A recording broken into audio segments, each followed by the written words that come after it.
selamat pagi Ibu. Pada siang hari ini saya akan mewawancarai Ibu Erlina, yaitu mata pelajaran pendidikan Pancasila mengenai materi pembahasan adalah Pancasila. Nah, sebelum itu saya akan memperkenalkan diri saya terlebih dahulu. Perkenalkan, nama saya Tiarni Chalsia Borusinaga. Saya dari jurusan Kimia Analisis. Nah, guru yang sedang mewawancarai dengan Bu Erlina, guru produktif kimia analis. Di sini saya akan beri 5 pertanyaan. Nah, sebelum itu saya akan mengucapkan terima kasih kepada Ibu karena telah memberikan waktu serta kesempatan kepada saya karena saya telah diizinkan untuk memberikan pertanyaan kepada Ibu. Nah, pertanyaan pertama adalah bagaimana cara Ibu menanamkan nilai Pancasila kepada generasi muda seperti kami? Kalau Ibu menanamkan nilai Pancasila seperti yang setiap hari kita lakukan selama apel pagi, Ibu tetap harus mendisiplinkan kamu, terutama ibadah-ibadahmu menurut agamamu, termasuk saat kita memulai pembelajaran, yaitu dengan berdoa. Walaupun Ibu masuknya tidak di jam pertama, walaupun masuknya di pertengahan atau jam terakhir, tetap Ibu harus melakukan berdoa dulu sebelum memulai pembelajaran. Karena kalau kita sudah berdoa, insya Allah apa yang kita pelajari menjadi berkah. Dan juga kedisiplinan, itu juga salah satu nilai-nilai dari Pancasila tadi ya. Kalau kamu sudah disiplin, kamu sudah berketuhanan, insya Allah jalan mulus dan kamu akan sukses di kemudian hari. Ini aja. Kemudian di pertanyaan kedua, apa saja menurut Ibu tantangan yang dihadapi mengenai penerapan butir-butir nilai Pancasila di era kami? Tantangan-tantangan itu. Tantangannya itu banyak sekali. Seperti kita lakukan setiap hari melakukan apel pagi, itu tidak semua, padahal sudah setiap hari, harusnya itu sudah menjadi darah daging. Kamu tidak perlu lagi disorok-sorok guru untuk berbaris, untuk melakukan apel pagi, atau masuk ke dalam kelas setelah bunyi bel. Tapi itu sangat sulit, karena apa? Kesadaran di diri masing-masing siswa itu kurang. Ada sih yang sadar, ada yang tidak. Kalau menurut ibu itu lumrah. Karena kodrat alam tadi yang tidak bisa kita larikan. Siapa yang berhak untuk mendidikmu? Itu adalah keluargamu. Nilai-nilai ini harusnya sudah ditanam dari sejak kamu lahir.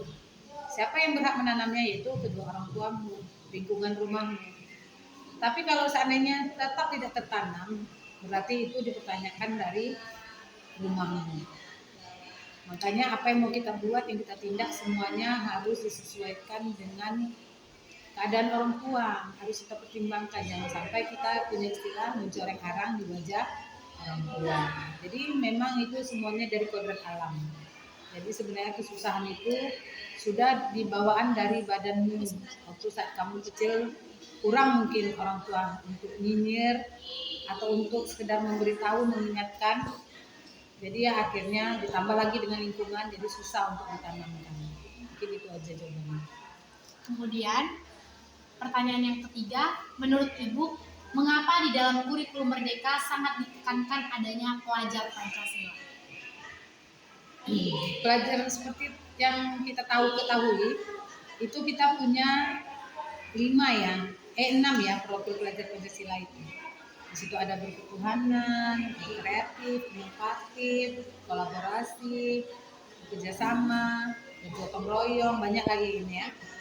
Itu sangat penting. Kalau menurut ibu itu memang harus ditanamkan, apalagi untuk mengasah bakat-bakatmu. Karena untuk IKM sekarang kurikulum implementasi kurikulum mereka itu, kamu lebih dibawa ke arah kreativitasmu, bakatmu. Jadi tidak lagi kamu dibawa untuk sesuai apa kata guru, tapi sesuai apa yang kamu ketahui dan kamu pahami.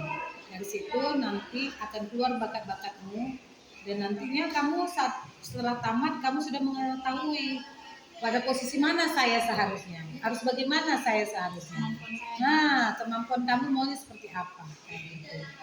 Jadi pas masa sekolah itu udah punya apa kemampuan? Iya, sudah terarah. Nah, sudah terarah. Apalagi kita SMK kan. SMK ini memang harus dibina itu sebenarnya untuk mempersiapkan dirimu untuk berwirausaha dan bekerja. Tapi kalau tidak ada kemungkinan, kalau kamu ingin melanjutkan ke perguruan tinggi, itu juga cita-citamu nggak bisa dihalangi. Makanya dari situ itu sudah ada akan dilakukan asesmen awal harusnya. Kamu tuh bakatnya mau kemana? Itu biasanya guru BK yang membuat sebelum kamu masuk. Kamu maunya nanti itu tamat dari SMK ini mau kerja kah, atau berwirausaha kah, atau lanjut kuliah kah, atau mau menikah? Gitu. Berarti ada bidangnya masing-masing. Iya, jadi nanti disitulah terkoordinir, terarah. Jadi kalau ibu memang setuju sekali dengan implementasi kurikulum merdeka ini, terutama tadi P5 itu ya, karena memang sangat-sangat mendukung siswa untuk berpikir kreatif, inovatif, untuk menjadi sukses ke depannya dengan dirimu sendiri, bukan karena arahan guru. Kalau arahan itu kan termasuk suatu paksaan kan. Nah, bisa jadi kamu nggak minat di bidang itu, tapi karena terpaksa harus, ya salah satunya kayak kamu masuk ke SMK ini.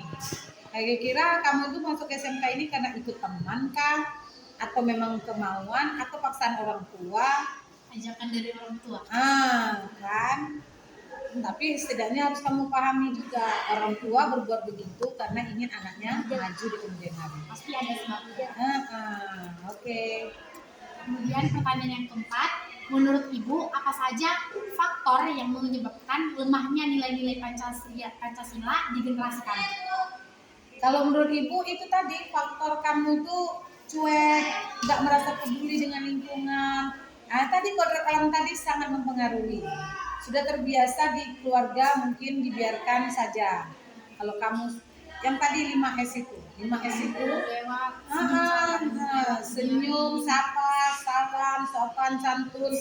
Kalau itu udah kamu tanamkan, otomatis nilai-nilai Pancasila itu akan tumbuh di dirimu sendiri. Karena itu tadi mungkin tidak pernah diajarkan dari rumah. Bukan ibu menyalahkan orang tua, mungkin kesibukan orang tua atau apapun gitu kan. Jadi membuat kurangnya tertanam yang 5S tadi. Kalau ada tamu datang kan biasanya, nah itu kan harusnya kamu melakukan ya om atau tante. Kemudian itu kan salah satu dari apa ini salam. Kemudian kita sopan, berarti kita nggak boleh dekat-dekat di situ. Kan itu salah satu sudah dari kodrat alam yang disebutkan ya. Kemudian pertanyaan yang terakhir, menurut Ibu bagaimana cara generasi muda dapat berperan dalam mewujudkan Pancasila sebagai dasar negara? Ya salah satunya itu, kalau kamu sudah terbiasa hidup bagus, kamu tuh punya disiplin, kreatif, yang tadi waktu belajar Pancasila tadi sudah tertanam di dirimu, itu otomatis nilai-nilai Pancasila itu akan tertanam di dirimu. Sama setiap ibu melakukan apel pagi, setiap hari Rabu selalu ingin ditanamkan. Disiplin, tidak pernah ibu ragu untuk menyampaikan dan mengingatkan. Walaupun mungkin itu saja, disiplin karena yang diulang-ulang itu biasanya akan terus diingat. Apalagi kita SMK. Kalau kita sudah disiplin, itu semuanya akan teratur hidup kita. Mungkin itu saja ya.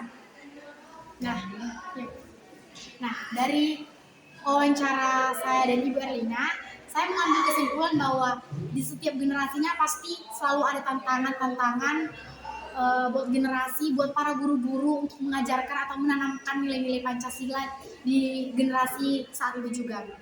Tapi sama seperti Ibu Erlina katakan bahwa setiap guru pastinya tidak akan pernah bosan mengingatkan dan selalu mengingatkan kepada anak-anak muridnya untuk selalu menanamkan nilai-nilai Pancasila di dalam kehidupan sehari-hari.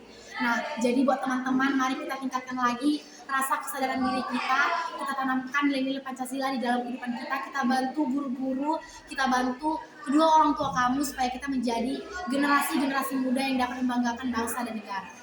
Terima kasih kepada Ibu atas kesempatan dan waktunya.